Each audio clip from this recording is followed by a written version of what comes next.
ఆంధ్రప్రదేశ్లో క్రితం ప్రభుత్వం 5 ఏళ్ల పాలనలో కేవలం సంక్షేమం పేరుతో కాలయాపన చేశారు. పోనీ సంక్షేమమైనా సరిగ్గా అందిందా అంటే కులం చూడం, మతం చూడం, ప్రాంతం చూడం, పార్టీ చూడం అని చెప్పి అధికారంలోకి వచ్చాక వైసీపీకి ఓటు వేయని వారికి అర్హత ఉన్నా అందాల్సిన సంక్షేమం అందకపోగా అధికారుల వల్ల ఇబ్బంది పడిన వారు ఉన్నారు.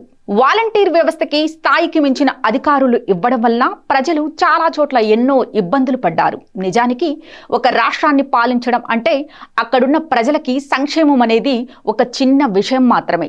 దానితో పాటు అనేక వాటిపై దృష్టి పెట్టి వాటిని సమర్థవంతంగా పూర్తి చేయాలి. ప్రజలకి ఏ సమస్య వచ్చినా ప్రభుత్వం ఉంది అనే భరోసా ఇవ్వాలి, అంతేకాని భయపెట్టకూడదు. అన్నింటికన్నా ముఖ్యమైనది అధికారం అంటే కేవలం విలాసాలని అనుభవించి ప్రశ్నించిన వారిని ఇబ్బందులు పెట్టడం కాదు. పర్సనల్ టైంని కూడా వదిలేసి బాధ్యతతో రాత్రింపగళ్ళు కష్టపడి రాష్ట్రానికి ఏదో ఒకటి చెయ్యడం. ఏ ఇద్దరి సమస్య ఒకలా ఉండదు. అలాంటిది 5 కోట్ల మంది ప్రజలకి ఎన్ని రకాల సమస్యలు ఉంటాయి? వాటన్నింటినీ తీర్చాల్సింది ప్రభుత్వం మాత్రమే. 2024లో అధికారంలోకి వచ్చిన నెల రోజుల్లోనే చంద్రబాబు నాయుడు గారు తన మార్క్ గవర్నెన్స్ ను చూపిస్తున్నారు. మొదటి నెలలోనే కీలక నిర్ణయాలు, సంక్షేమ ఫలాలు, అభివృద్ధి వైపుకు అడుగులు. ఎన్నో వ్యవస్థల్లో మార్పులు వచ్చాయి. రాష్ట్రంలో అశాంతి లేదు, అధికార అహంకారానికి చోటు లేదు.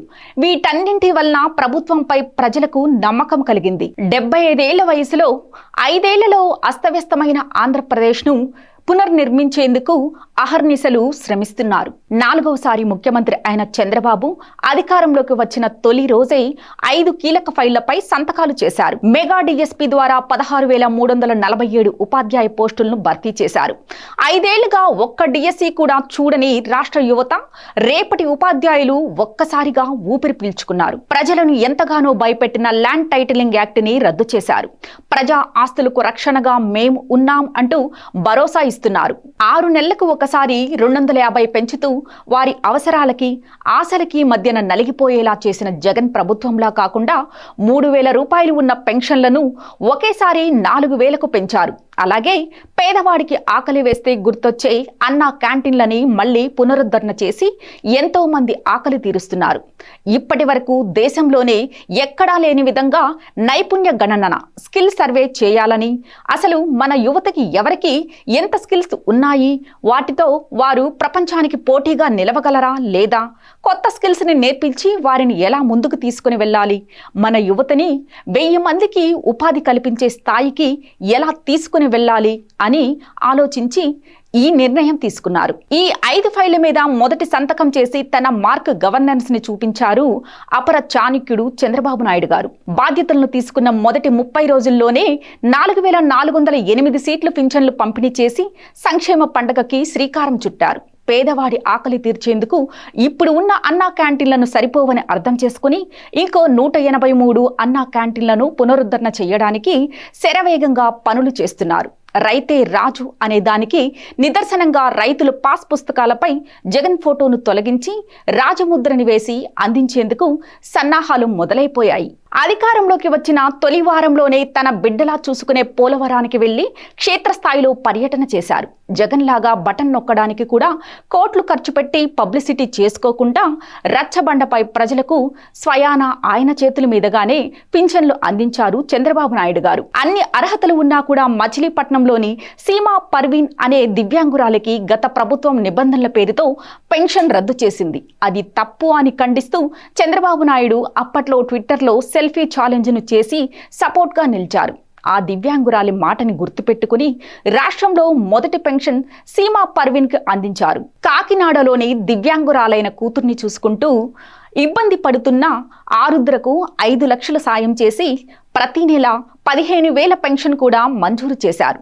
చీరాలలో అత్యాచారం జరిగితే 48 గంటల్లో నిందితుల్ని పట్టుకోమని పోలీసులకు ఆదేశాలు ఇచ్చారు. పోలీసులు కూడా 48 గంటల్లో ఆ నిందితుల్ని పట్టుకుని చూపించారు. అనకాపల్లిలో బాలికను చంపిన నిందితుడు పోలీసుల దూకుడుకు భయపడి ఆత్మహత్య చేసుకున్నాడు. అలాగే సీఎం కాన్వాయ్లో వస్తున్నప్పుడు ట్రాఫిక్ ని ఇబ్బంది పెట్టొద్దని కూడా స్ట్రిక్ట్ ఆర్డర్స్ పాస్ చేశారు.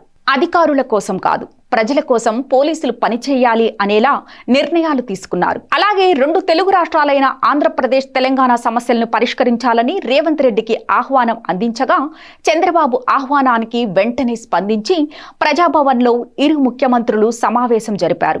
మధ్యతరగతి వాడి జీవితాశయం ఇల్లు కట్టడం. అలాంటిది ఇసుక ధరలను ఇష్టానుసారంగా పెంచిన గత ప్రభుత్వ నియమాల్ని రద్దు చేసి ఇసుకని చెప్పినట్టుగానే ఉచితంగా అందిస్తున్నారు. దీనివల్ల భవన నిర్మాణ కార్మికులు ఊరట పొందారు. కేవలం లోడింగ్ ఛార్జీలు మాత్రమే తీసుకుంటున్నారు.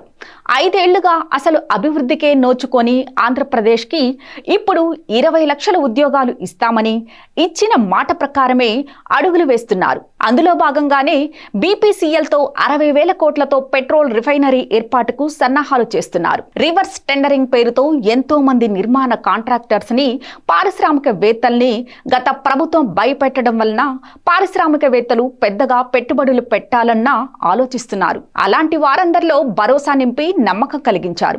2026కి భోగాపురం ఎయిర్పోర్ట్ ని పూర్తి చేస్తామని, ఆర్థిక కార్యకలాపాలు విస్తృతం చేసేలా ప్రణాళికలు వేస్తున్నారు. ఒకప్పుడు మంత్రి పదవి అంటే ఎగపడేవారు. కానీ ఇప్పుడు మంత్రులనే చంద్రబాబు పరుగులు తీయిస్తుంటే వైద్యం, తాగునీరు, రోడ్లు, ఆర్థిక, ఎక్సైజ్ ఇలా పలు మంత్రులు నిద్ర లేకుండా పనులు చేస్తున్నారు.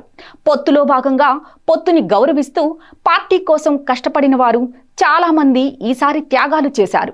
వారందరికీ ఏదో ఒకటి చెయ్యాలని ప్రతి శనివారం పార్టీ ఆఫీసులో చర్చలు జరుపుతూ నామినేటెడ్ పోస్టులు ఎలా ఇవ్వాలని ఆలోచిస్తున్నారు. బీసీలకు పార్టీలో ఉన్నత స్థాయిని ఇచ్చేలా ఈ మీటింగ్స్ జరుగుతున్నాయి. అందులో భాగంగానే రాష్ట్ర అధ్యక్షుడిగా, స్పీకర్గా బీసీ నేతలనే నియమించారు. మరో 2 నెలల్లో నామినేటెడ్ పోస్టులను కూడా కేటాయించే దిశగా అడుగులు వేస్తున్నారు.